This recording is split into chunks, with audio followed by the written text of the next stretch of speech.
Good evening, everybody. Welcome to my Facebook Live on my Tuesday group at 6 p.m. And lovely if you can join me live or watch it later on Catch Up or on my YouTube channel, Peyton Principles Natural Health, or as a podcast, which is on my website, Peyton Principles. So as some of you know, I'm currently doing a series, different topics, all linked to digestive and gut health. And tonight you will have seen from the heading that I'm talking about bloating.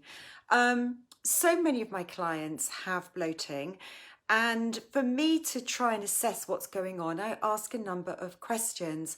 And I thought you'd find it really helpful if I was to explain a little bit about the anatomy of our digestive system, because if you have a little bit of a better understanding of where you're experiencing symptoms, it may start or should start to help you think about what's going on, where is it occurring, and can help you try and narrow down what some of those solutions are required and what's needed. So I'm standing up tonight. I'm standing up for a reason, because I'm going to try and use my body to try and help and point to what's going on and what's potentially going on for you and what's where in your body. The digestive system is complex, it's complicated. There's no black and white to this, but the questions I ask my clients and I get them to point on their bodies to what's going on really can help. Now, bloating can cause discomfort. It can be embarrassing. I get clients, even men, more like to be women, saying, God, I hate it because it can make me look like I'm 8 months pregnant, or it just makes me look like I'm really overweight. And I know it's not that, and I know it's to do with this discomfort and this bloating that I'm feeling, and it's not a weight point of view. But that doesn't make it any better, because it's still there, and sometimes it's worse and sometimes it's better, but it just never properly goes away. And people start to cut out food groups, and that may not be the answer to your questions. So of course, you must rule out any red flag symptoms. So do go and have a chat with your GP if you're worried about, what's been going on. It's been going on for a long time. It may not be to do with digestion. For some of you ladies, there could be other abdominal things that could be going on that may be more to do with your female organs. So, I don't want to say bloating is only due to digestive things, but if you ruled out everything else and you notice it gets worse when you're eating certain things or at certain times of day after eating, then listen to this and hopefully I'll come up with some things that you're going to find useful to take forward. So you really need to start checking in with your body, and I'm going to start now breaking down the different sections of the digestive zone. So we obviously know the mouth, that's where we chew our food. We should be chewing our food really well before we swallow it, this first stage of digestion that I often talk about. And from there, we've got this tube called the esophagus that's not designed to have any acid in it, acid reflux. We spoke last week about heartburn and what can be causing that is often due to low acid. Now, we get to the point. I'm going to move my phone a little bit, so try and help and stand back a little bit. So we get to the point where food hits the stomach, and the stomach is here, left hand side of the body. So the left side of the body, high up, not say by my breast, but under the rib cage, under this sort of sternum, high up, and it extends from the left side of the body across to the middle. My navel belly button is down there, so it's extending across this area, across the middle and above the sort of navel area. Now that's the stomach. It's not up here, it's not right down in this lower area. My belt is just a little bit below my navel. It's not down there. Your stomach isn't there. Your stomach is right up in this area, and that's where food goes to first of all. And food should sit there for 2 hours, maybe 3 hours. It's designed to digest protein foods. There isn't anything else that actually gets digested really in the stomach as an adult. It's the protein food that gets digested, and the denser and heavier the protein food, the longer it takes. So if you're eating red meats, you have lamb, you have steak, it's going to sit there for longer. And if you're experiencing worse symptoms, yes, that can be a sign of stomach. So food is going to sit in the stomach for quite a long period of time, not too long. Shouldn't be sitting there for 6-8 hours. It should be sitting there for 2, maybe 3 hours. And you need a lot of stomach acidity to start to break down this food, and it's going to sit there. Now if it sits there for too long and there's a lack of stomach acidity, it can start to feel heavy and you may start to feel bloating. You may not be able to see bloating in your stomach, but you can feel it, and it's really this high up area that starts to create this feeling of discomfort. Let's not talk about acid reflux here. I just want to focus on the bloating today and the locations of it. Now, yeah, it could sit there for too long, and if there's protein food there and there's not enough acid to start to digest it, it can start to ferment.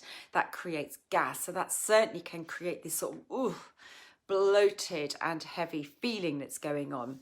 Now, when food leaves the stomach, you've then got this very, very long convoluted tube that wiggles its way down, all the way down to the colon. But this massive tube in this central area that wiggles its way around, and if you ever saw it on a chart, you'd see it's about 7 meters in length. It's very, very long. It's the small intestines. It is divided up into 3 areas, but we don't need to do that for the purpose of what I'm talking about here. The small intestines, very, very long, major site of digestion, digestive secretions from the pancreas and from the gallbladder, as in the case of bile, all get released into this area. Major site of digestion, major site of absorption. So if you get bloating in this very central area, so it's just above the sort of my belly button, really a belly button area, all the way down this lower area here, this is your small intestines.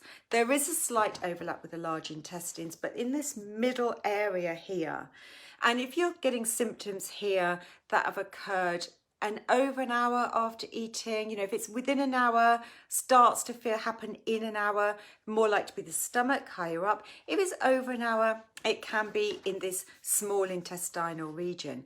Now, the reason why you may get bloating in this area is potentially due to what I've talked about on one of my other lives a few weeks ago, which is SIBO, small intestinal bacterial overgrowth. Bacteria shouldn't be residing in the small intestines in any large quantity. And of course, as this is a major site for digestion of your food, if bacteria is there, then the food is still there and present, not digested. It starts to feed off the food. It starts to produce gases. It starts to ferment the food and feed off it, create gases. That's going to cause discomfort. It's going to cause bloating. So it's also one thing that we are very much learning about today is what we call very slow motility from the stomach and down through the small intestines. You know, it's a massive area, it's 7 meters long. So if you've got very sluggish motility, this peristaltic motion to move the contents through the stomach, first of all, it's food, then it's churned up, it's digested and absorbed, and then you're left with the waste and the fiber. If it's very slow, then that's going to create discomfort and possibly a little bit of bloating, and the food is lingering around for longer than it should. So that's this sort of central area around here, you know, high up here, stomach, this area in the center, very much small intestines area. Now, at some point, the food leaves the small intestines and it moves into the large intestines. Now, the point which it joins the large intestines is the right-hand side. So I know you're looking at me back to front, but when you look at your own body, this is my left-hand side, stomach, but where the small intestines joins the large intestines, it's the lower right-hand side. It's right down here. So this is the top of my leg here. It's just above there. Over on the right-hand side of my hip bone, this sort of lower pelvic area, that's where the small intestines joins the large intestines. It's in 3 main parts. You've got this, sorry, I've got a baggy top on that's not helping that much. But from this lower pelvis area, you've got the ascending colon. It comes up in a direct line. and it then becomes a transverse colon. So if we think about where my navel is, it's maybe slightly above, it's going to come across this area. And then it becomes the descending colon down that left side. Of course, after that, it becomes the rectum, the anus, you know, and that's where the contents of the bowel leaves us. So you've got this very wide, bigger tube, hence it's called the large intestines, not the small intestines. The small intestines is much longer in length, but it's a much smaller tube. The large intestines is more muscular, it's much wider. And it comes up, and think of it like an arch. Think of it as an sort of like an arch in N shape. If you think of the Arc de Triomphe, you know, you've got this it's almost like a square, but it's an arch. So it's coming up from the right hand side, just above this sort of navel area and down the left. It's wide. So that's why when you're trying to think about where the bloating is going on, you know, is it very, very central, or is it up and across and down on the outsides, if you like, that area around there? That's the large intestines. This is the home of our trillions of microbes, pathogenic ones, and hopefully large quantities of the commensal good ones. Trillions of bacteria should be living, thriving in a very, very happy environment.